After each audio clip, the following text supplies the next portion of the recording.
할렐루야. 오늘 여러분들에게 말씀을 들을 수 있는 귀와 볼 수 있는 눈이 열려서 성령님께서 이 시대에 단식하며 하시는 그 말씀에 깨달음이 있고 또 순종할 수 있는 복된 시간으로 인도해 주시리라 믿고 먼저 감사를 드립니다. 오늘은 굉장히 중요한 말씀을 선포하려고 합니다. 이 말씀 묵상하면서 한 주일 동안 저도 굉장히 멍하고 지금 여러 가지로 집중하기가 힘든데 오늘 이 말씀을 하나님 은혜 가운데 잘 증거할 수 있도록 여러분 들으시면서 또 기도해 주시기를 부탁을 드립니다. 오늘 여러분과 함께 은혜 나누실 하나님의 말씀은 요한계시록 18장 1절로 8절까지 말씀입니다. 이 일 후에 다른 천사가 하늘에서 내려오는 것을 보니 큰 권세를 가졌는데 그의 영광으로 땅이 환하여지더라. 힘센 음성으로 외쳐 가로되 무너졌도다 무너졌도다. 큰 성 바벨론이여 귀신의 처소와 각종 더러운 영이 모이는 곳과 각종 더럽고 가증한 새에 모이는 곳이 되었도다. 그 음행의 진노의 포도주를 인하여 만국이 무너졌으며 또 땅의 왕들이 그로 더불어 음행하였으며 땅의 상고들도 그 사치의 세력을 인하여 치부하였도다 하더라. 또 내가 들으니 하늘로서 다른 음성이 나서 가로되 내 백성아 거기서 나와 그의 죄에 참여하지 말고 그의 받을 재앙들을 받지 말라. 그 죄는 하늘에 사무쳤으며 하나님은 그의 불의한 일을 기억하신지라. 그가 준 그대로 그에게 주고 그의 행위대로 갑절을 갚아주고 그의 섞은 잔에도 갑절이나 섞어 그에게 주라. 그가 어떻게 자기를 영화롭게 하였으며 사치하였든지 그만큼 고난과 애통으로 갚아주라. 그가 마음에 말하기를 나는 여왕으로 앉은 자요 과부가 아니라 결단코 애통을 당하지 아니하리라 하니 그러므로 하루 동안에 그 재앙들이 이르리니 곧 사망과 애통과 흉년이라. 그가 또한 불에 살라지리니 그를 심판하신 주 하나님은 강하신 자이심이니라. 아멘. 오늘 본문 말씀 가지고 큰 성 바벨론은 무너지리라 라는 제목으로 말씀을 증거하도록 하겠습니다. 큰 성 바벨론은 무너지리라. 지금까지 이 음녀 바벨론의 역사에 대해서 계속 여러분께 그 증거하고 또 리마인드 시키고 또 그 음녀의 그 유혹으로부터 시대를 또 성도들을 깨우고자 하는 의미로 이 마지막 때 벌어지는 많은 음녀의 역사들을 여러분께 또 드러내고 또 선포하고 경계를 삼고자 했습니다. 그런 사역을 하다 보니까 최근에 느끼는 것이 무엇이냐면 그 마지막 때 이 불어닥칠 많은 하나님의 이 경계의 말씀들을 속에서 이것을 이겨내고자 하는 그런 마음보다 또 경계를 삼고자 하는 마음보다 이것이 오히려 그들에게 독이 되는 그러한 일들을 많이 바라봅니다. 오히려 bad report, 이 말씀을 듣고 잘못된 답안지를 쓰는 분들이 참 많이 계시더라. 이런 것들을 깨닫고 오늘 말씀을 선포하게 되었습니다. 결론적으로 말씀드려서 오늘 말씀의 주제와도 같이 제목처럼 큰 성 바벨론은 아무리 강하게 아무리 맹렬히 타오르는 불처럼 우리를 살으려고 우리 곁에 공격하고 다가오지만 그 바벨론은 반드시 하나님의 약속대로 망하게 될 것이다. 멸망하게 될 것이다. 결국 하나님의 약속을 붙들고 끝까지 싸워 이겨내는 자들이 승리하게 되는 날이 곧 오게 될 것이다. 지금 견딜 수 없는 상황이라면은 결국 하루 뒤에 주께서 일하시기 시작하실 것이고 이틀 후면은 그 백성들에게 소망을 갖게 하실 것이며 3일 후에는 그 많은 어려움 가운데 그 백성들을 살리시리라 하는 그 약속이 있게 될 것이라는 것을 오늘 말씀을 통해서 여러분께 소망을 주고자 합니다. 여러분, 바벨론은 무서운 것이 아닙니다.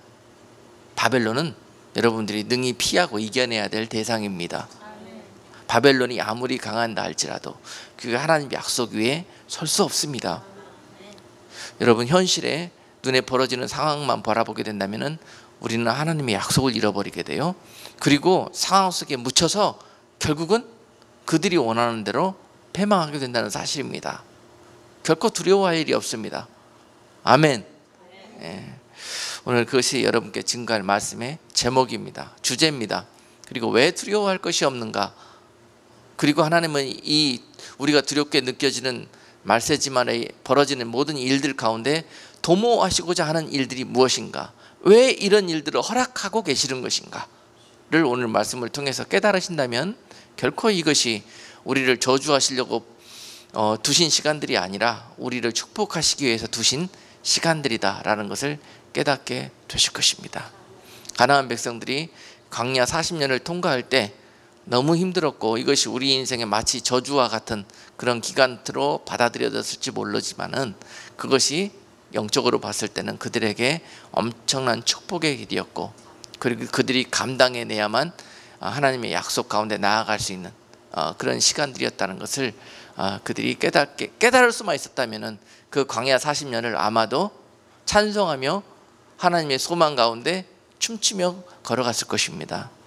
그런데 그 광야라는 엄청난 위험과 두려움 속에서, 궁핍 속에서, 여러 가지 유혹 속에서 그들은 이 약속을 끝까지 붙들지 못했기 때문에 시도 때도 없이 유혹 속에 넘어갔고 시험 속에 넘어졌고 하는 그러한 악순환을 40년 동안 보이게 되었던 것입니다.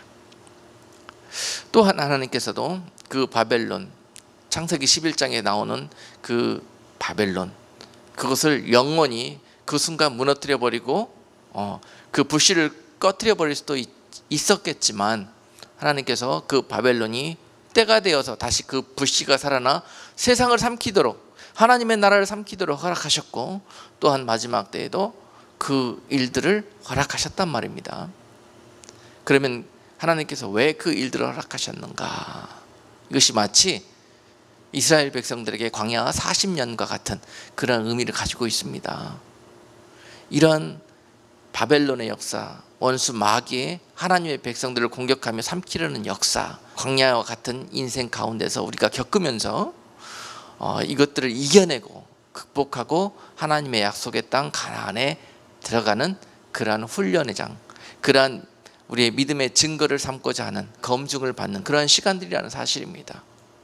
거기에서 부족하면 또 시험 받게 하실 것이고 훈련 받게 하시고 또 이겨내게 하시고, 그러면서 점차 가나안에 합당한 하나님의 백성으로 바꾸어 그 백성들을 훈련하여 가셨듯이, 또한 그 이후의 세대들을 살아가는 하나님의 자녀들을 이와 같은 방법으로 바벨론이라는 광야를 통해서 통과함으로써 유혹과 위협과 핍박과 시험이 가득한 그곳을 통과해 가면서 우리가 하나님의 자녀로서의 자격을 갖추고 훈련이 되어지고, 그러면서 하나님과 온전한 약속의 시간들을 바라볼 수 있는 곳으로, 그 환난 가운데 소망을 바라볼 수 있는 믿음을 소유하는 그러한 곳으로 삼기 위해서 바벨론을 사용하신다는 것입니다. 그러니 바벨론이 무서운 것이 아니라 그 바벨론을 통해서 이루실 하나님의 소망을 볼 때 이것은 우리에게 아무런 두려움과 걱정거리가 될 수가 없는 거예요. 그들이 우리를 삼킬 수가 없단 말입니다. 아멘. 오늘 말씀의 주제입니다. 핵심이에요. 이런 핵심을, 하나님의 약속을 보면서, 사랑을 보면서 성경을 읽다 보면은 여러분 그 하나님의 마음이 이해가 되고 그 원수 마귀들로 인해서 두려움에 빠질 수가 없습니다. 그것을 잘 이해하고 간다면은 여러분들이 그런 일들을 순간순간 만날 때마다 거기에서 하나님의 약속의 소망을 볼 수가 있게 되는 것입니다. 지난 한 주간 여러분 제가 어떤 한 일을 당했는데요, 전화기가 고장이 나버렸어요. 그래가지고 전화기가 고장 나니까는 한 이틀 동안 아무것도 할 수가 없었습니다. 아무것도.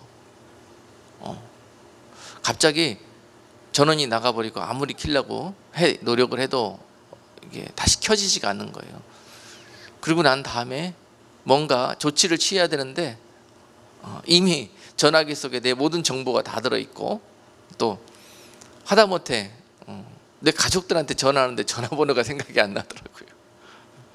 그럴 정도로 우리가 어느 한 그런 대상에게 우리의 삶이 종속되어 나간다라는 생각을 이번 사건을 통해서 아주 실감나게 느낄 수가 있었습니다.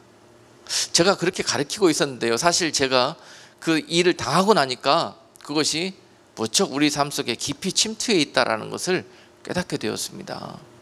그러면서 그 다음부터 오늘 본문 말씀을 묵상하게 되었던 거예요. 지금 이러한 그 마지막 때 벌어지고자 그렇게 기록되어진 경계의 말씀, 이 바벨론이 다시 부활하여서 성도들의 마음과 삶을 강하게 그들의 나라에 종속시켜 가고 있구나라는 것을 알게 되었고, 그 백성들에게 속히 너희는 이러한 사실을 깨닫고, 오늘 본문 말씀 4절처럼 내 백성아, 거기서 나와 그의 죄에 참여하지 말고 그의 받을 재앙들을 받지 말아라 라는 말씀을 전해드리기를 원합니다. 내 백성들아, 너희는 이 세대의 흐름 속에서 이 바벨론의 역사와 그 유혹과 그들의 막강한 힘을 통해서 그것을 의지하지 말고, 그 가운데서 그것을 짝하여 버타지 말고, 그것에 깊이 사랑하고 빠져들지 말고, 그 가운데서 너희가 우선순위를 지켜내라, 너희가 그 첫 번째 사랑을 지켜내라 하는 것입니다. 할렐루야. 오늘 하나님께서 여러분들에게 본문 말씀을 통해서 요구하시는 하나님의 말씀입니다. 이런 세대에서 우리가 어떻게 살지 않을 수 있습니까? 그렇죠. 이런 세대의 문화 풍조 속에서, 이런 삶 속에서 너나 할 것 없이 살아야 됩니다. 그것이 우리의 현실입니다. 바벨론 나라 속에서 포로 생활을 해야 되는 것이 우리의 죄 때문에 비롯된 우리의 현실이고, 우리의 죄값을 치르는 과정이고, 하나님과의 첫사랑을 회복하는 기간입니다. 그렇습니다. 지금 우리의 삶의 의미가 그렇습니다. 그러면 너희가 나를 사랑하는지, 여전히 마귀를 사랑하는지, 하나님이 우리를 가름하기가 힘들거든요. 입으로는 그 백성들이 내가 주를 사랑하나이다, 날마다 찬송하며 기도하며 예배하지만, 하나님 보시기에 너희가 나를 사랑하는지 세상을 사랑하고 우상을 더 사랑하는지 도대체 분간하기가 힘들다. 그래서 하나님이 사용하시는 방법이 바로 광야요 바벨론이라는 것입니다. 그 상황에 놓여졌을 때 과연 너희가 어떻게 행동하느냐, 어떻게 행하느냐, 이것이 바로 우리가 하나님을 사랑하나이다 라는 그러한 표징이 될 것입니다. 거기에서 보실 거예요. 자, 여러분, 지금 살면서 전화기 없는 세상 살 수 있습니까? 거의 불가능합니다. 그런데 지금 스마트폰이라는 그런 존재가 우리 삶 속에서 불현듯 나타나더니 이미 우리들의 삶을 거의, 우리들의 시간과 마음과 또 우리들이 하는 모든 일들을 거의 이 스마트폰이라는 존재가 핸들링하기 시작했어요. 이것 없이는 일이 되지가 않고 사람과의 관계가 되지가 않고 하루의 삶을 영위할 수가 없을 정도로 깊이 묶여 있습니다. 여기에 우리가. 그런데 어느 날 갑자기 이러한 생활들은 무너지게 될 날이 온다고 오늘 본문 말씀하고 있어요. 이러한 생활들은 어느 날 갑자기 하루아침에 변하게 될 날이 온다는 것입니다.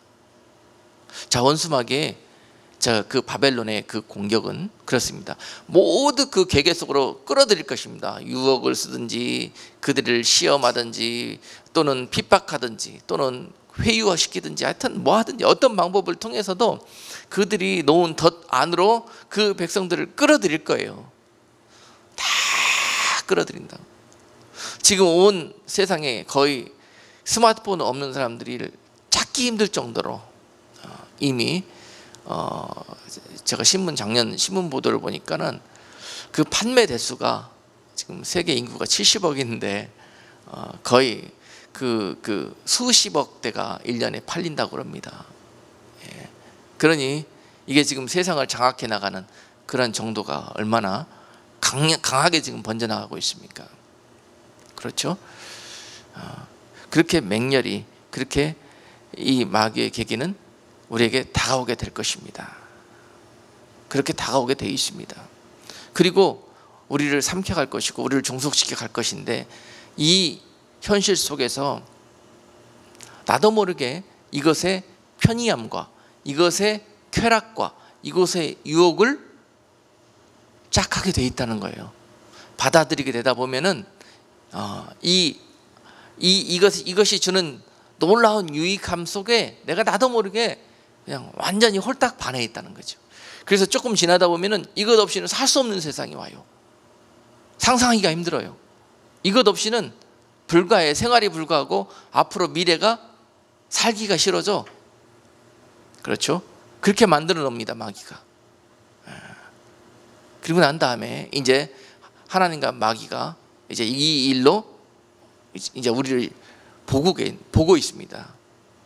자, 때가 되면은 이것을 하나님이 빼앗아 가실 것입니다.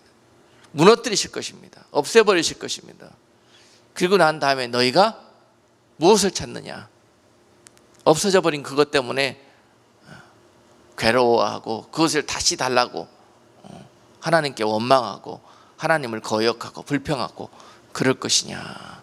아니면 그 가운데 역사하시는 하나님의 사랑 가운데 돌아갈 것이냐? 다시 하나님을 의지하는 그런 길로 돌아서게 될 것인가?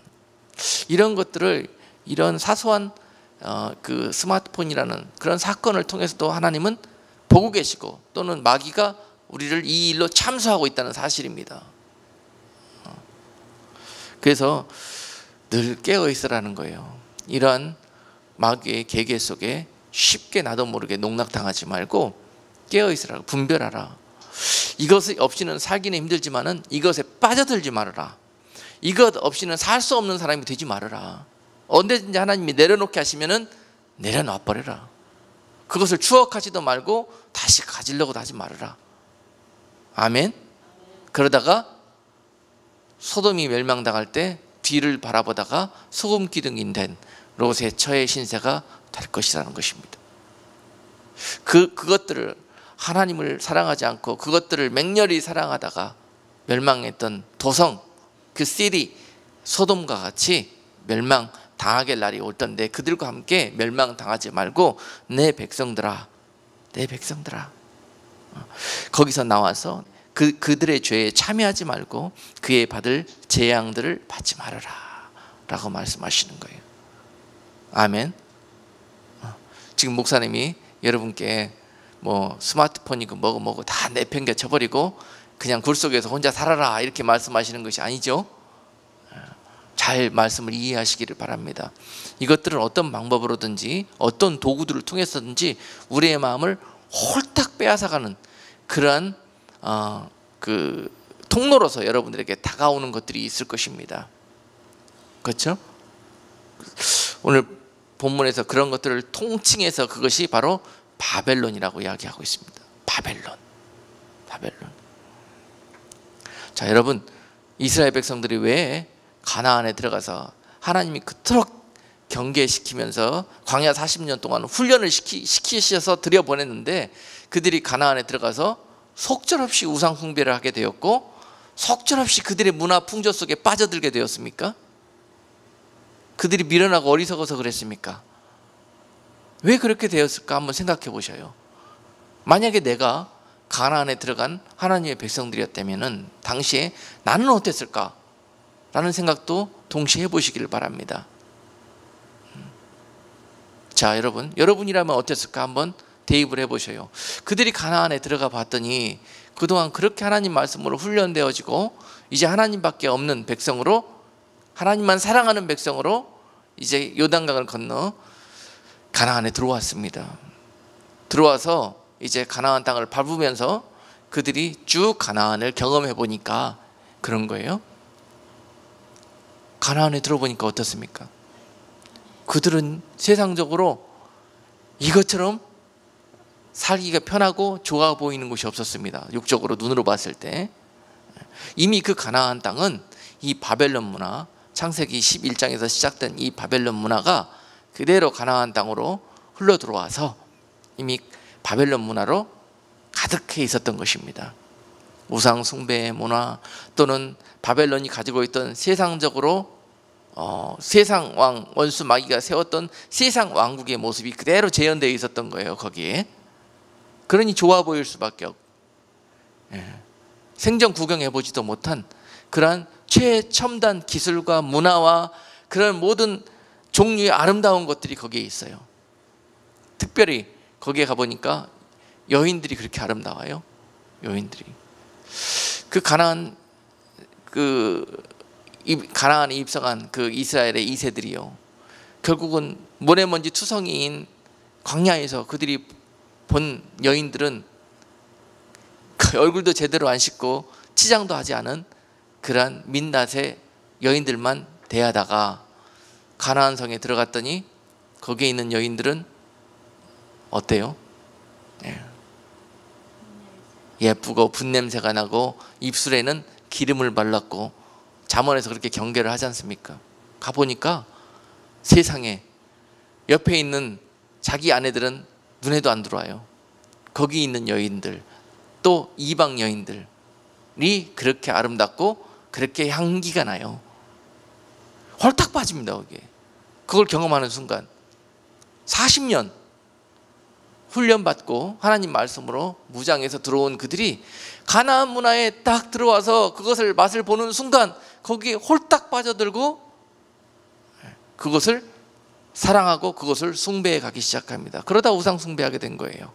그것을 얻기 위해서 더 편한 것, 더 좋은 것, 더 만난 것, 더 배부른 것, 더 영원해 보이는 것, 이런 것들을 추구하다 보니까 하나님은 그걸 안 주고 우상한테 가서 그것을 빌게 된 것입니다. 이러다가 우상 숭배하고 가나안 문화 풍조 속에서 빠져들어 이스라엘이 결국은 그 험난한 시간들을 겪게 되었던 것입니다. 여러분, 저와 여러분들이라고 그 당시에 가나안에 입성한 그들과 같이 있었다면 그들과 분리되어져서 하나님이 원하는 모습으로 거룩한 삶을 그 땅에서 영위해 갈 수 있었을까요? 자신 있습니까? 자신이 있다면 이 땅에서 여러분들의 모습을 통해서 하나님 앞에 보이십시오.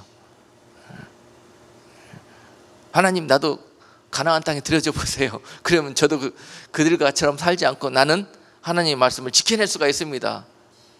그렇게 말로 말로는 하기가 쉬운데 여러분 삶 속에서 지금 한번 그 말씀을 순종해 보십시오. 정말 힘듭니다. 정말 힘들어요. 그 가운데 보석처럼 발견한 하나님의 사람들이 바로 누구였다? 이스라엘의 믿음의 아비, 즉 아브라함이었다.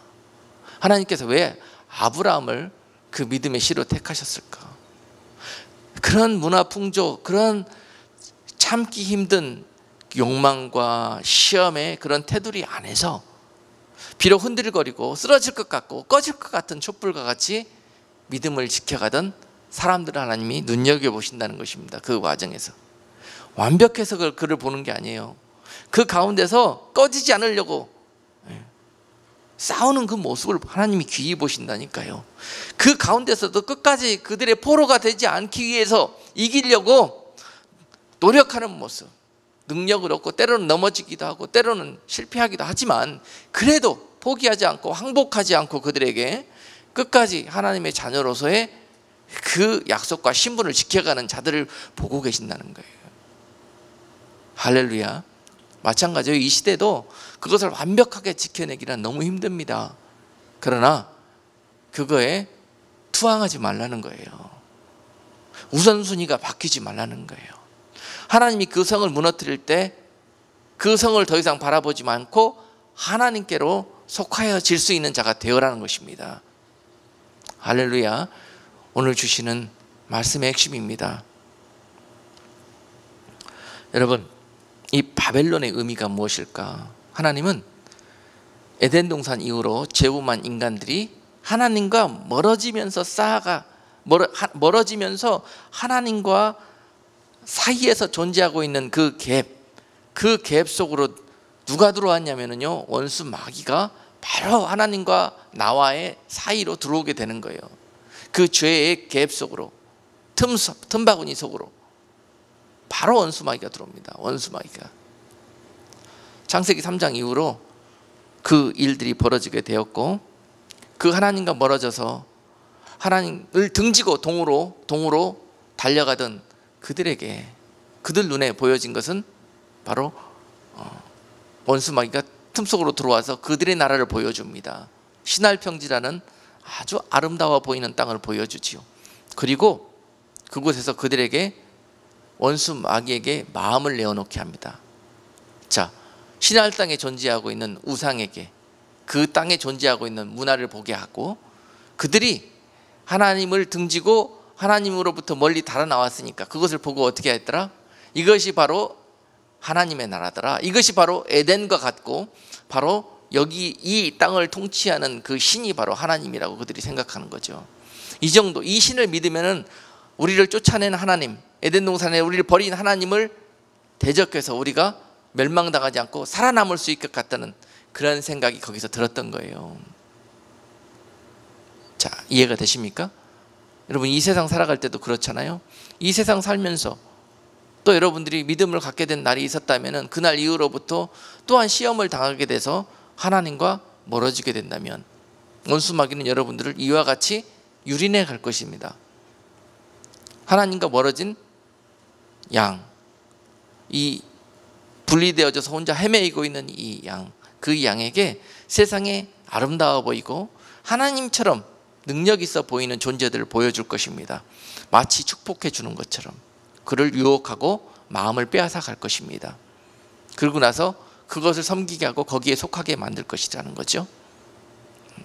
바로 그것이 하나님 나라에 거하는 백성들을 시험에 빠뜨려 바벨론 백성 삼으려는 마귀의 계계입니다.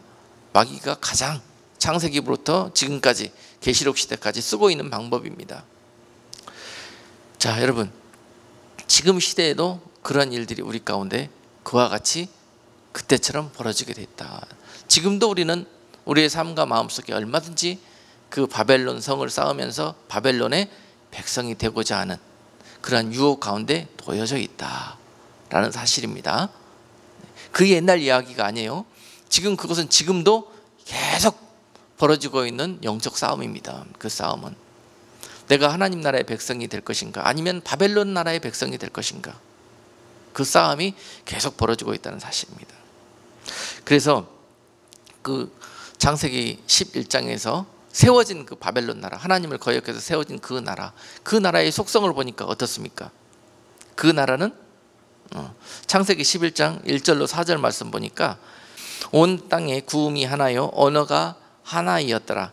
이에 그들이 동방으로 옮기다가 시날평지를 만나 거기 거하고 서로 말하되 자 벽돌을 만들어 견고히 굽자 하고, 이에 벽돌로 돌을 대신하여 역청으로 진흙을 대신하고, 또 말하되 자 성과 대를 쌓아 대 꼭대기를 하늘에 닿게 하여 우리 이름을 내고 온 지면에 흩어짐을 면하자 하였더니.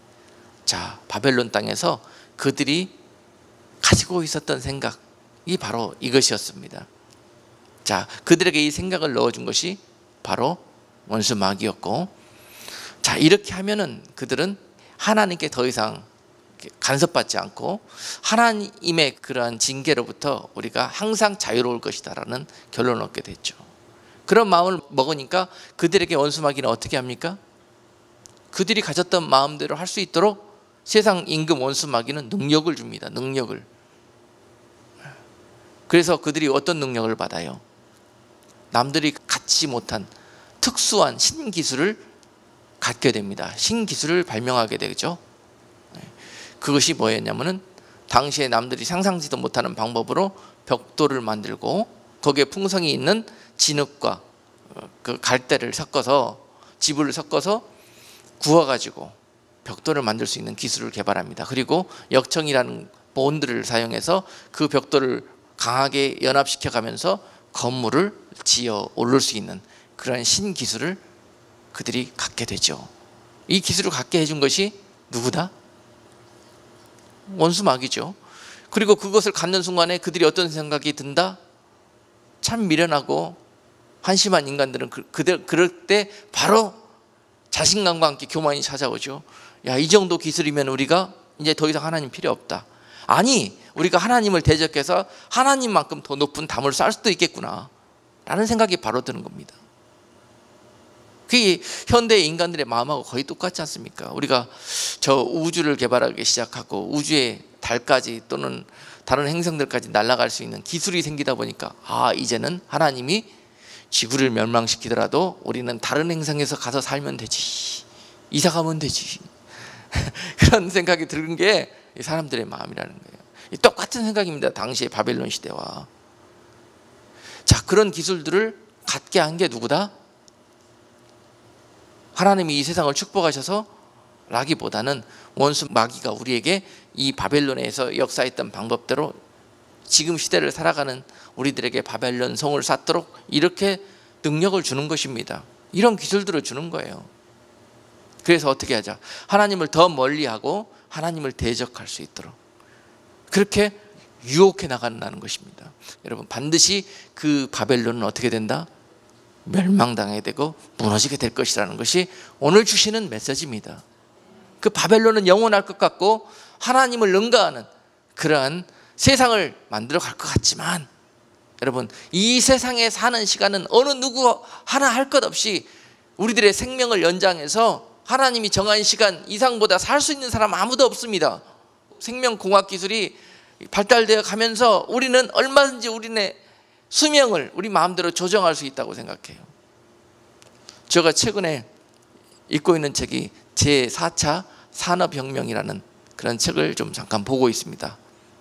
왜냐하면은 특별히 그 책을 봐야 되겠다는 마음을 주셔서 읽고 있는데, 그 책을 읽으면서 내린 결론이 뭐냐면은 바로 이러한 시대가 우리 삶 가운데 오고 있다고 하는데, 앞으로 오게 될 우리들의 사는 세상이 바로 이렇게 변화되게 될 것이라고 하는데, 우리는 제4차 산업혁명 시대에 살게 될 것이라고 하는데, 그 시대가 무엇인가 한번 들여다보고 싶어서 봤는데요, 그것이 딱 뭐더라? 바벨론이더라. 이대로 되는 날 바로 바벨론이 완전히 우리 삶 가운데 회복되는 날이더라, 이런 것입니다. 4차 산업혁명이라는 것이 보니까 마음대로 사람이 어떤 그 유전자 공학 기술을 통해서 또는 어떤 그 테크놀로지를 통해서 마음대로 세상과 인간의 수명까지 쪼물락거리는 시대, 우리들의 삶을 편하게 또 안전하게 또 영원하게 만들기 위해서 막 신기술을 원수마귀가 어떻게 하다? 부어주는 거예요. 막 부어줘. 그래서 이 세상에 다시 바벨론이 부활되게 만드는 거예요. 우리 손을 통해서 당시 그 세대들이 만들었던 바벨론 세상처럼 그렇게 만들고 있는 시대라는 것입니다. 바로 이 4차 산업혁명 시대가 완성되는 순간 그 큰 성 바벨론이 우리 가운데 너무 가까이 와 있게 될 것이다. 우리는 그 성 속에, 그 도성 속에, 그 문화 속에 시민으로 살아가야 될 때가 얼마 남지 않았다. 우리 세대와 우리 자녀들 세대가. 그러면서 우리가 그 성에서 살 때 어떤 마음의 중심을 가지고 살아야 될 것인지, 아멘. 오늘 그러한 경계의 말씀을 오늘 본문을 통해서 우리에게 주고 계십니다. 결코 만화 같은 이야기가 아니고 멀지 않은 이야기입니다. 이미 그 내용들 가운데 우리 속에서 현실화된 내용들도 너무 많이 있습니다. 자기 마음대로 내가 이런 아이 갖고 싶다고 그 자기가 원하는 아이를 디자인해서 그렇게 만들어내고, 또 자기가 그 아이를 복제해내고 하는 그런 세상을 만들겠다는 거예요. 이것이 바벨론 아니고 무엇입니까? 풍요로운 인간 세상이 회복되는 것입니까? 지금 세상은 그 방향을 향해서 달려가고 있습니다.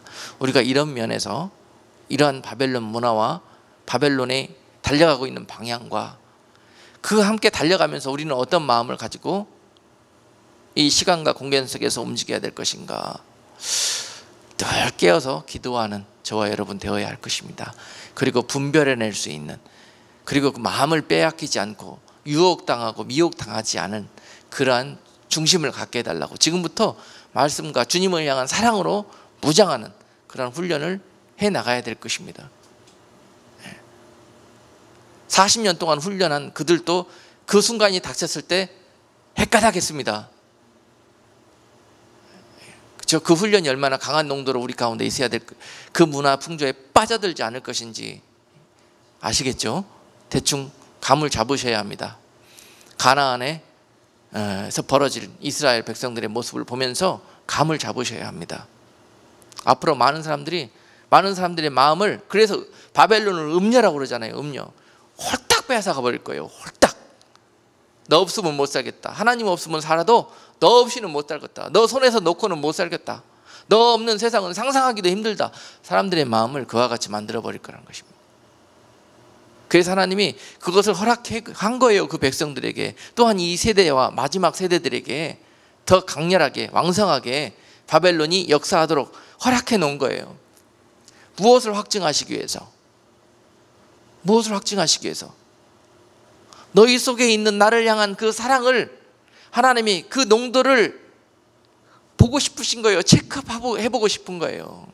여러분, 이 창세기에 시작된 바벨론의 역사는 요한계시록, 성경의 끝부분인 요한계시록 18장까지 이어집니다. 계속 그 바벨론의 역사입니다. 자, 요한계시록 18장까지 그 바벨론의 역사를 통해서 하나님의 백성들이 신음당하고 시험당하게, 고통당하게, 미혹당하게 하시면서 하나님께서 허락하신 그 이유가 무엇일까요? 성경이 처음부터 끝까지 그 답은 요한계시록 18장까지 시험당하게 하시고 18장에서 그 성을 이제 네가 할 일은 끝났다 그러면서 그 도구를 부러뜨려 버리십니다. 바벨론이라는 도구를. 그리고 난 다음에 19장에서 무슨 일을 하시느냐? 어린 양의 혼인잔치가 벌어집니다. 어린 양의 혼인잔치. 저는 그 답을 여기에서 찾았습니다. 왜 하나님이 그토록 악한 음녀의 일들을 왜 허락하시고 계시는가? 그 혼인잔치에 합당한 자들을 찾기 위해서 창세기부터 요한계시록 18장까지 찾고 계신다는 거예요. 예. 자, 음녀 바벨론이 하는 일이 무엇인 줄 알겠죠? 그리고 왜 하나님이 그 일들을 허락하고 계시는지 아시겠죠 이제? 그러면 우리는 어떻게 해야 될 것인가? 자, 요한계시록 19장에서 이렇게 말씀하셔요. 7절과 8절에서 우리가 즐거워하고 크게 기뻐하여 그에게 영광을 돌리세. 어린 양의 혼인 기약이 이르렀고 그 아내가 예비하였으니 그에게 허락하사 빛나고 깨끗한 세마포를 입게 하셨은즉 이 세마포는 성도들의 옳은 행실이로라 하더라. 아멘. 성도들의 옳은 행실이 무엇인지 이제 답 나오시죠? 이 바벨론의 미혹과 유혹과 그 음녀에 대한 불타는 사랑을 지켜낸 자, 이것이 바로 옳은 행실이에요. 아멘. 이 예복을 준비할 때까지 여러분, 주님께서 십자가에서 피 흘려가지고 우리를 구원하시고 우리와 첫사랑 맺고 우리와 정원을 맺고 이제 하나님 우편으로 돌아가셨다가 이제 다시 그 혼인 기약을 완성하시기 위해서 우리에게 다시 돌아오실 날이 있을 것입니다. 그렇죠? 우리와 하나님과는 이미 첫사랑을 맺고 정혼 관계에 있어요. 정혼 관계에 있는 그 기간 동안에 그 혼인 잔치가 벌어지기 위해서 하나님께서 거룩하니 이 예식을 행하시기 위해서 무조건 정혼을 했다 그래서 바로 와서 우리와 그 결혼 예식을 행하는 것이 아닙니다. 그 정혼도 십자가에서 예수님이 친히 피 흘려 그 쓴 잔을 예비하심으로 말미암아서 성립이 된 거예요. 그 하나님의 약속을 믿는 자들과 정혼을 하신 거예요. 우리가 한 일은 믿는 것밖에 없었고 그 모든 정혼을 예비하기 위해서 예수님이 직접 이 일들을 예비하셨습니다. 그리고 난 다음에 그 정혼으로 우리가 기약을 맺어 주시고 그 다음에 결혼이 완성되기 위해서는 아직 우리에게 뭐가 없어요? 그 신랑을 사랑하는 그런 마음이 우리에게 전혀 예비되어 있지가 않아요. 자, 정혼 관계를 맺었어요. 그죠? 약혼했단 말입니다. 예수님과. 그런데 결혼하기 위해서는 일방적으로 신랑이 우리를 사랑하셔서 그 혼인 기약을 맺어 주셨단 말입니다. 그런데 우리 가운데 아직 그와 혼인하기에 합당한 사랑이 예비되어 있지 않습니다. 아직도 세상과 외간 남자들이 더 눈에 많이 들어와요. 그게 우리들의 모습이기 때문에 하나님이 이 시간들을 갖습니다. 그 아들과 온전한 혼인을 이루시기 위해서. 할렐루야. 그런데 이 방법을 뭘 쓰셨냐 그러면은 바벨론이라는 음녀를 사용하신 거예요. 네가 네 신랑을 더 사랑하느냐 아니면 더 음녀를 사랑하느냐, 네 신랑이 부르면 따라올래 음녀가 부르면 따라갈래, 항상 그것을 우리 가운데 그 중심을 살피신다는 겁니다. 때로는 우리가 그 사랑이 약해서 이리 치우치고 저리 쏠리고 저리 따라가 버리고 했을지라도 주님은 그것으로 인하여 책망치 않으시고 결국 요한계시록 19장 이 혼인 기약이 이르기 전에 우리가 깨끗이 다시 그 약속의 세마포가 더러워졌습니까? 죄로 얼룩졌습니까? 또 음녀를 쫓아가다가 좋지 못한 것들을 묻혔습니까? 그렇다면 내가 너희에게 흘린 피가 있지 않느냐, 그 보혈을 위해서 자꾸 정결케 아멘. 하나님께서 우리에게 한 번에 완벽해지기를 질 수도 없다는 걸 잘 아셔요. 그리고 그걸 원하지도 않습니다. 한 걸음 한 걸음 한 걸음 그런 경건의 훈련과 거룩의 훈련을 통해서 성도들의 옳은 행실을 아름답고 거룩한 세마포 예복을 준비해 가는 일들을 게을리하지 말라는 거예요. 그런 일들을 게을리하지 않기 위해서 어떻게 우리가 그 예복을 준비하는 일이 뭐냐면은 이것에 물들지 않는 거예요. 물들지 않는 거, 더럽히지 않는 거예요. 더럽혔으면 빨리 그것을 두려워하면서 빠는 거예요. 이런 모습과 이런 훈련들을 창세기부터 요한계시록 18장까지 음녀를 풀어놓고 하나님의 백성들이 어떻게 하고 있는가를 기대하면서 하나님이 계속 살피고 계신다. 혼인잔치에 초청받을 자가 누군가 보고 계신다는 거예요. 계속 기회를 주고 계십니다. 계속. 오늘 본문 말씀은 영적으로 봤을 때 이러한 하나님의 일들을 여러분들이 볼 수 있어야 합니다. 여러분, 마지막 때를 살고 있는 이 세대, 저와 우리 자녀들 세대, 이와 같은 문화 풍조 속에서 강력하게 미혹을 받게 될 것입니다. 강력하게. 이 가운데서 우리가 하나님을 어떻게 지켜야 될 것인가? 어떻게 지켜야 될 것인가? 바로 여러분 창세기 4장에서 보면은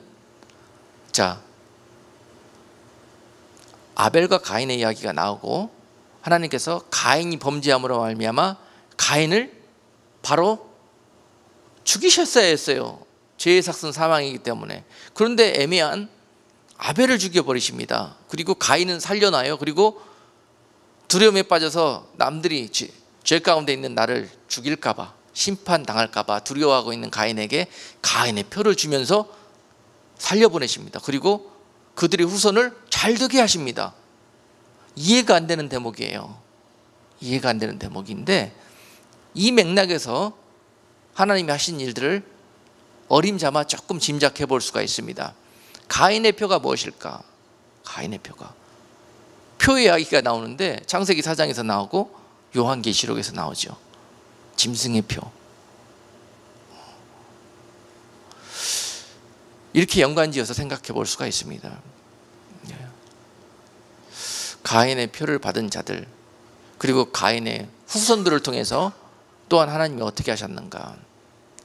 이제 그 한참 후손에 라멕이라는 사람이 나오죠. 라멕이라는 사람이 창세기 4장에 보면은 나옵니다. 그리고 그 라멕을 통해서 세 아들을 주는데 야발과 유발과 두발가인이라는 아들을 낳게 하십니다. 그래서 그들을 통해서 어떤 조상을 삼게 하셔요. 창세기 4장 19절, 라멕이 두 아내를 취하였으니 하나의 이름은 아다요 하나의 이름은 실라며, 아다는 야발을 낳았으니 그는 장막에 거하여 육축 치는 자의 조상이 되었고 그 아우의 이름은 유발이니 그는 수금과 퉁소를 잡는 모든 자의 조상이 되었으며 실라는 두발가인을 낳았으니 그는 동철로 각양 날카로운 기계를 만드는 자요 두발가인의 누이는 나아마이었더라 라고 기록하고 있습니다. 가인은 그 죄로 인해서 죽임을 당했어야 옳습니다. 그런데 그 자손들은 오히려 번창케 되었고, 오히려 이와 같이 라멕을 통해서 세 아들을 주시면서 뭐의 조상이 되게 하였다? 야발은 육축 치는 자의 조상, 유발은 수금과 퉁수를 잡는 모든 자의 조상, 두발가인이라는 아들은 동철로 각양 날카로운 기계를 만드는 자라고 그러셨습니다. 그 조상이 되게 하셨다. 자, 이것은요 상징적인 의미로 봤을 때 야발이 육축 치는 자의 조상이 되었다는 말씀은 당시에 육축 치는 자, 가인은 또 농사 짓는 자였죠. 농사 짓고 육축 짓는 자는 생업의 모든 우리들의 의식주를 통괄해서 먹고 사는 일에 직관되는 그러한 일들을 합니다. 즉 부예요. 즉 돈이에요. 경제예요. 그걸 의미합니다. 이런 것들을 잡았다는 거예요. 이 가인의 후손들이. 자, 이거 없이 못 삽니다. 이거 없이 못 사는 그런 존재들, 그것들이 바로 무엇이냐? 우리들이 그렇게 좋아하는 돈, 물질, 부 이런 겁니다. 그리고 유발에게는 무엇을 잡게 하셨냐면요, 수금과 퉁소 잡는 자의 조상이 되었다. 이거는요, 즉 문화입니다. 문화 풍조, 유흥, 쾌락. 문화는 우리가 먹고 사는 것 이외에 좀 더 잘 살아보고 좀 더 쾌적해 보려고 하는 이런 일들을 추구하는 것, 스포츠 이런 것들. 우리 인생이 좀 윤택해지고 기름지게 만드는 그런 일들을 하는 그런 것들을 또한 통과하게 하셨어요. 이거 허락하셨어요. 또 가인의 우선 유발을 통해서 이런 조상이 되었다는 거예요. 그렇죠?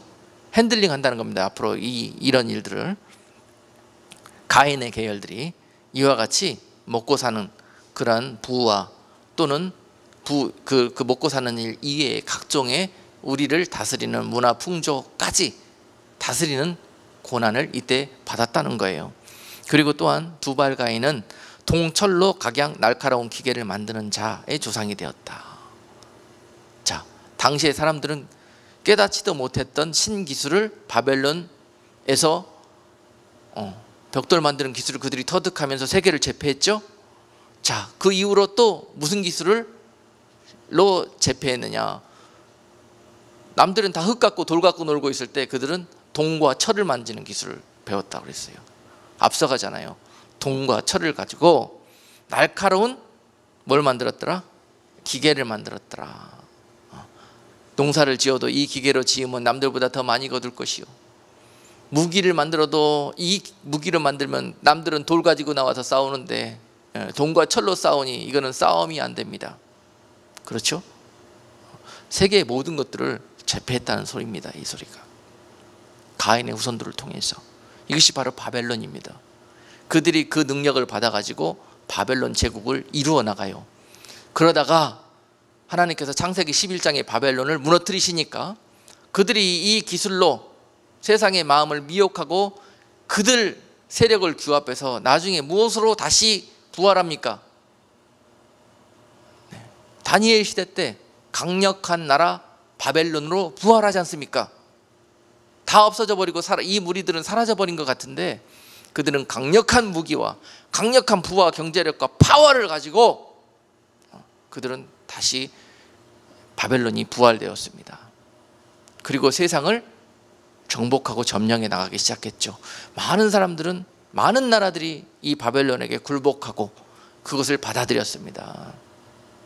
그리고 또한 하나님의 나라 유다가 그 바벨론을 의지하게 되고 또 하나님보다 더 사랑하려고 하고 그와 줄을 잡으려고 하니까 하나님은 어떻게 해보셨습니까? 그 바벨론을 또 이용하셔서 그 유다 나라가 엄청난 고통을 그 바벨론으로부터 받게 만드셨죠. 결국 그 부활한 바벨론의 느부갓네살 왕은 하나님의 나라 죄범한 범죄한 유다 땅에 와서 그 왕을 눈을 뽑아 사로잡아 가지고 그들의 본토 바벨론으로 포로잡아 끌고 갔습니다. 뿐만 아니라 그 나라를 다 패망시키고 그 나라 백성들까지 물질과 모든 그들이 쌓은 것들까지 다 도적질해서 빼앗아 갔습니다. 그와 같은 일들을 유다에게 당하게 하셨습니다. 자, 여러분, 자, 힘을 잃어가고 죄로 얼룩져가는 유다 백성들이, 유다 나라가 그 순간 누구를 보아야 했습니까? 우리가 하나님으로부터 멀어지다가 결국은 이러한 어려움을 당하게 되었고 이러한 환난을 만나게 되었다는 결론을 얻고 하나님을 바라봐야 되는 순간인데, 그들은 그 순간 뭘 봤습니까? 그들과 현실적으로 너무 가까이 있는 바벨론을 본 것입니다. 그리고 하나님보다 바벨론을 의지하고 그들과 연관되고 그들의 도움을, 그들이 우리의 백그라운드가 되어주기를 원했던 거예요. 이때 뭐가 임한다? 심판이 임한다. 지금까지는 그걸 보고 싶으신 거예요. 하나님은 인내하시고 참으시면서 계속 하나님의 자녀들이 언젠간 나를 보겠지, 바벨론보다 나를 더 우선으로 바라보겠지, 보겠지 그러다가 참고 기다리시다가 결국 그 시간이 되면 이와 같은 심판이 임하게 되는 거예요. 자, 여러분, 그 심판은 누구 때문에 오게 된 것이다? 유다의 죄 때문에 오게 된 것이다. 그 죄는 뭐다? 하나님보다 우상과 음료와 바벨론을 더 사랑한 것이 죄다. 여러분, 다시 한번, 자, 우리가 사는 시대로 돌아와서, 자, 마지막 때를 사는 세대에게도 마찬가지입니다. 이와 같은 엄청난 환난과 마치 세상을 사랑하는 그런 이 방백들과 이 지도자들이 오늘 본문 말씀 속에 나오지 않습니까? 그런 왕들이, 세상의 왕들이 바벨론을 사랑하고 의지하다가 어떻게 된다? 다 죽게 될 거야. 망하게 될 것이고, 그 백성들아, 그들을 쫓지 말고 따라가지 말라는 거예요. 자, 그 유다의 왕들이 어떻게 했습니까? 그와 같이 바벨론을 사랑하고 섬겼던 것이 죄였고, 이 시대에도 마찬가지예요. 많은 왕과 같은 지위에 서 있는 자들이 하나님을 보기는커녕 맹렬하게 바벨론을 사랑하고 바벨론을 의지하려고 달려갈 것입니다. 그리고 바벨론은, 그 음녀 바벨론은 그들에게 능력을 주고 그들이 마지막 때 받은 권세로 그들을 부와 또 문화와 또 여러 가지 파워, 힘과 군사력과 경제력과 정치력을 통해서 그들에게 많은 힘을 실어줄 것입니다. 그리고 그들이 그 백성들을 다 그 문화 속으로, 그 나라 속으로 끌고 가도록 그렇게 인도하고 갈 것입니다. 이것이 마지막 때 벌어질 큰 성 바벨론의 역사입니다. 그리고 그 도성 안으로 온 세상 사람들을 믿는 자나 믿지 않는 자나 할 것 없이 다 끌고 들어갈 거라는 거예요. 그것이 마지막 때입니다. 그 미혹이 우리 가운데 난무하는 시대, 그 유혹을 이겨갈 수 없는 시대가 바로 마지막 때라는 거예요. 그때 이 말, 그 유혹이 뭐냐? 오늘 창세기 4장에서 그들이 받은 권세, 세상의 부와 권력과 힘과 그 모든 인간, 그 육적인 사람들이 추구하고 원하는 그런 것들, 그런 것들로 미혹해 갈 건데, 마치 그 달콤함이 음료와도 같다고 성경은 그렇게 표현하고 있지 않습니까? 그 달콤함이, 너나 할 것 없이 육적인 사람은 그것을 사랑하지 않을 수가 없어요. 그것을 구하고 바라지 않을 수가 없어요. 이길 수 있는 힘이 없습니다. 그래서 영적인 사람이 되라는 거예요. 육적인 사람은요, 아무리 입으로는 영적 하지만은 이것을 이길 수가 없어요. 그것을, 이 유혹을. 그래서 그 사랑에서 떠나갈 수밖에 없다는 거예요. 나는 내 영은 강력하게 주님을 원하고 주님께 붙어있기를 원하지만 내 육이 너무 이것을 사랑하기 때문에 그것을 쫓아가 버린다는 거예요.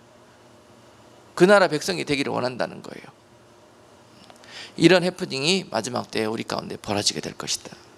그러나 우리가 그토록 사모하고 맹렬하게 쫓고자 했던 그 바벨론 문화와 그 나라는 그 즉시 우리가 그 마음을 그곳에 돌리는 순간 무너지게 될 거라는 거예요.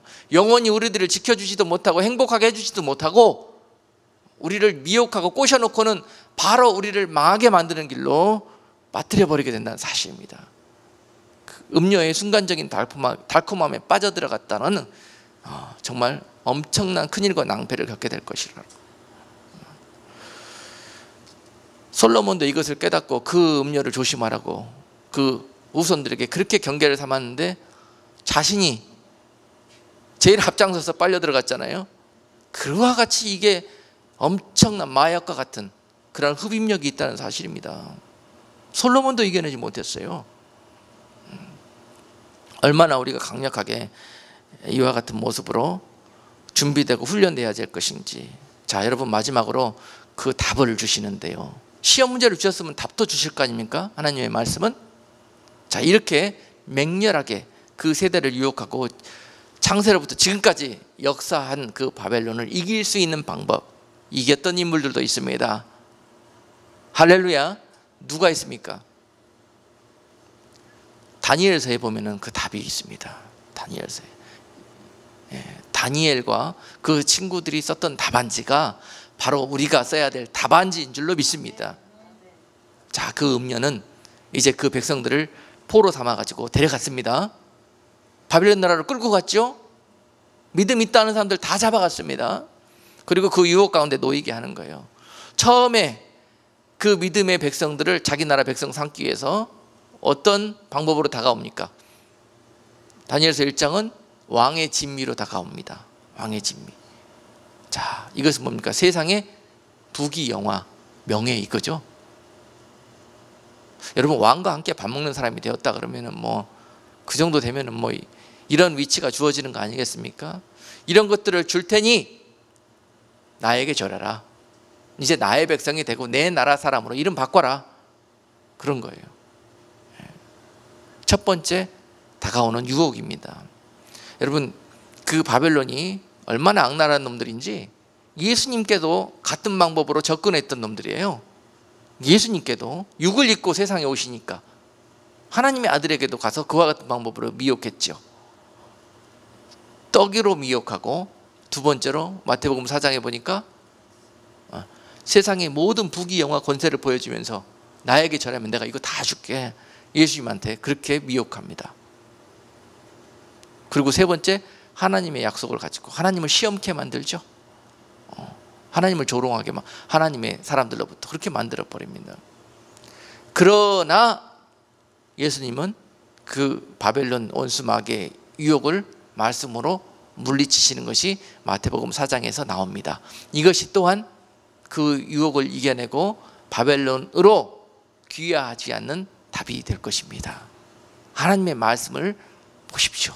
하나님의 말씀에 다 답이 써 있습니다. 그들이 오는 첫 번째 공격, 미혹해서 올 것입니다.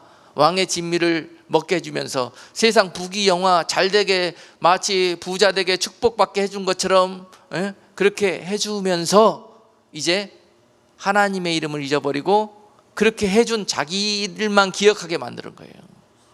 나를 이렇게 잘 살게 해주고 이렇게 했던 게 누구냐? 하나님이냐? 아니다. 우리 스스로 그렇게 결론 내게 만들어 버린다니까요.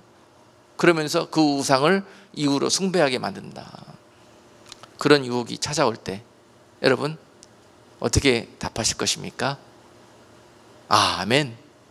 이 같은 하나님의 축복이 어디 있는가? 이거 집사님 영적이십니다. 고개를 살랑살랑 흔드시고 아멘. 믿어요. 나는 이거 지금 이 자리에서만 흔드는 것이 아니라 그런 유혹이 올 때 나와는 상관이 없나이다라고 그렇게 고개를 흔들 수 있는 여러분 되실 줄로 믿습니다. 아멘. 이 시대에 하나님께서 여러분들을 아브라함처럼 여기실 것입니다. 아브라함처럼. 할렐루야. 이게 얼마나 축복의 메시지입니까? 여러분, 시험지 다 가르쳐주고 시험 문제 다 가르쳐주고 답안지 다 가르쳐주는 거예요 지금. 그러고 나서 시험 보라고 그러는 거예요. 시험 볼 때 그렇게 보시면 됩니다. 나와는 상관이 없습니다. 이렇게. 할렐루야. 자, 그렇게 해도 안 넘어가면 그걸로 끝나냐? 아주 우는 사자처럼 독한 놈입니다. 한 번 찔러서 안 넘어간다? 포기하지 않습니다. 두 번째 어떻게 찔르는가? 좋은 말해서 안 듣는군. 그러고 난 다음에 바로 모드가 바뀌어서 협박 모드로 들어갑니다. 그리고 그 친구들을 풀무불을 7배나 더 달구어 놓고 금신상에게 절하지 않으면 내가 너희를 쳐넣겠다고 그렇게 위협하지요. 그렇게 바벨론은 그 하나님의 백성들을 공격해 올 겁니다. 포로 잡으려고. 그러나 그 친구들이 어떻게 했습니까? 아이고 무서워라. 그리고 아이고 뭐 하나님도 이해하시겠지, 다 아시겠지, 이 위험한 상황을 뭐 잠깐 고개 한번 숙였다 들은다고 무슨 일이 변하겠는가? 한 번만 타협하자, 눈 딱 감고 하나님도 이해하실 것이다, 이렇게 가실래요? 이렇게 한두 번 그렇게 넘어진다 할지라도 결정적인 순간에는 반드시 그 백성들에게 하나님의 나라와 예수의 이름을 부인하게 만들 겁니다. 그리고 그에게 절하게 만들 겁니다. 그 순간이 오면은 이것이 바로 짐승의 표예요. 가인의 표 받은 자들이 반드시 하나님의 백성들에게 짐승의 표를 요구할 것입니다. 아시겠습니까? 그래야 살 수 있는 세상을 만들어 놓고 그 세상 속에서 살 수밖에 없는 우리들에게 그거를 요구해요. 그러니 그들이 이 상황은 하나님도 이해하시겠지 그러면서 다 넘어간다는 거예요. 일제시대 때 그들이 신사참배를 요구했을 때 세상은 말할 것도 없이 교회와 또 주의 종들까지 94~95%가 신사참배에 합의했대요. 그런 것처럼 다 하나님도 이해하시겠지. 그 사람들이 그런 마음 가지고 그러지 않았겠어요? 똑같습니다. 상황이 벌어질 때는 우리들의 입장을, 하나님보다 나를 더 사랑하면 나의 입장을 하나님께 어필하게 돼 있다니까요. 하나님의 입장에 서지 아니하고 육적인 상태가 남아있는 만큼 그와 같은 요구가 많아질 것입니다. 그게 영적인 사람이 되라는 거예요. 영적인 사람, 나보다 하나님을 더 사랑할 수 있는 그러한 사람으로 반드시 하나님은 우리를 빚어내시고야 말 것입니다. 그래서 영광 받으시고야 말 것입니다. 에? 막 마음이 뛰셔야 돼요. 이런 말씀을, 이런 하나님의 초청장을 받으면. 자, 그 답은 다니엘서에 보니까 그런 마지막 우리에게 파이널 디시전을 할 수 있는 그런 경고와 유혹이 찾아올 때 우리는 어떻게 답해야 된다? 그들과 같이 나는 하나님을 사랑하기에 절대 금신상에 절할 수 없습니다. 나를 사랑하셔서 십자가에 죽으시고 나를 구원하시기 위해서 피 흘려 돌아가신 예수 그리스도를 사랑하기 때문에 그 사랑을 버리고 당신을 사랑하는 것이란 차라리 죽으면 죽었지 있을 수 없습니다라고 답해야 합니다. 그래야 그 정원에 그리스도의 혼인잔치에 네가 착하도다, 네가 아름답도다, 충성된 종이로다, 나의 아름다운 신부로다라고 주님께서 인정하신다는 거예요. 그 사랑 보시고. 자, 그렇습니다. 그리 아니하실지라도, 주님이 나를 구원치 아니하셨더라도 나는 그리 할 수 없습니다라고 그들이 대답합니다. 설령 여러분들이 구하는데도 그 위급한 상황에서 여러분들을 즉시 구원해 주시지 않을 수도 있어요.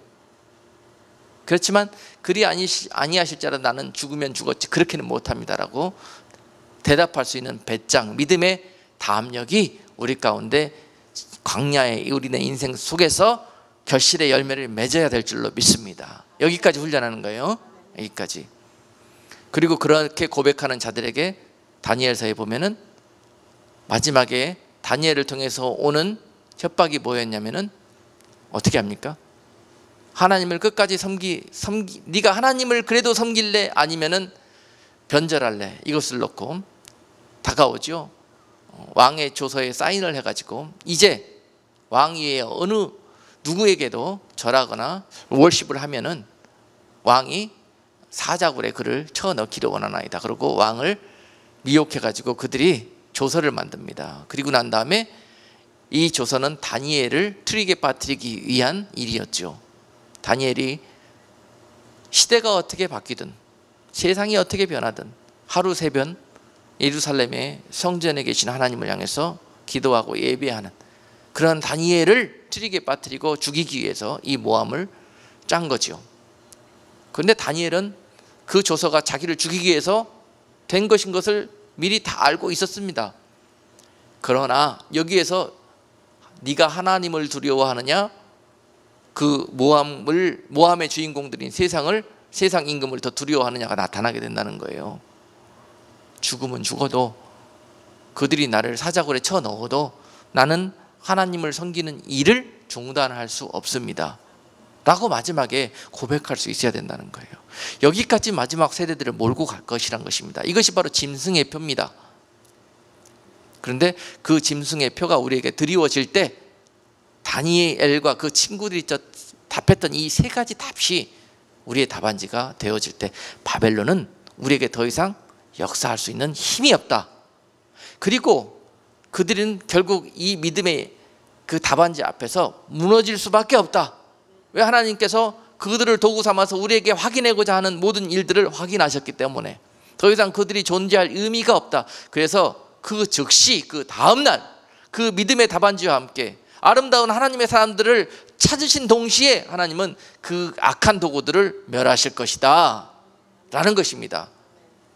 우리가 멸하는 것이 아니라 하나님의 전능하신 방법과 하나님의 계획대로 그것이 무너지게 될 거라는 거예요. 소돔과 고모라 땅에 유황불로 멸망을 당하게 되었듯이 그렇게 이 마지막 죄악으로 물든 소돔과 고모라 같은 땅이 하나님의 진노의 심판을 받게 될 것이다. 내 백성들아, 그 심판과 진노로부터 너희가 함께 멸망당하지 않고 그 날이 오기 전에 너희가 빨리 이 바벨론 문화로부터, 이 바벨론의 공격으로부터 너희가 하나님의 사랑을 간직하고 그 하나님의 사랑까지 이거저라는 것이 오늘 본문 말씀의 핵심입니다. 그러니 여러분, 곧 내일 이맘때 멸망당할 바벨론을 의지하고 사랑할 것이 아니라 오늘 우리 속에 강하게 침투하고져 있는 그런 바벨론 문화 풍조 속에 빠져들 것이 아니라 우리는 예수 그리스도의 문화 풍조 속에서 하나님의 나라의 소유된 백성으로 끝까지 그 사랑과 그 약속을 지켜냄으로 말미암아서 요한계시록 19장에서 바로 내일이면 그 다음 장에서 벌어지게 될 그 축복의 자리, 그 영광의 자리, 그 소망의 자리를 사모하면서 현재 다가오는 그 유혹과 시련을 넉넉히 믿음으로 주를 향한 사랑으로 이겨낼 수 있는 저와 여러분 될 수 있기를 주님의 이름으로 축복합니다. 기도하겠습니다. 거룩하신 하나님, 오늘 이 시대에 우리가 이해되지 않는 많은 일들을 겪고 있으면서 풀리지 않는 많은 미혹과 시련과 시험 속에서 오늘 말씀을 통해서 귀한 깨달음과 응답을 주심을 감사합니다. 세상 끝날까지 그 유혹과 시험은 맹렬하게 우리 가운데 바벨론처럼 다가올 것이나 그 백성들이 끝내 승리하여 그 아름다운 약속의 기약의 혼인잔치에 다 참여할 수 있는 복된 자들 될 수 있도록 축복하여 주옵소서. 예수 그리스도 이름으로 기도드리옵나이다. 아멘.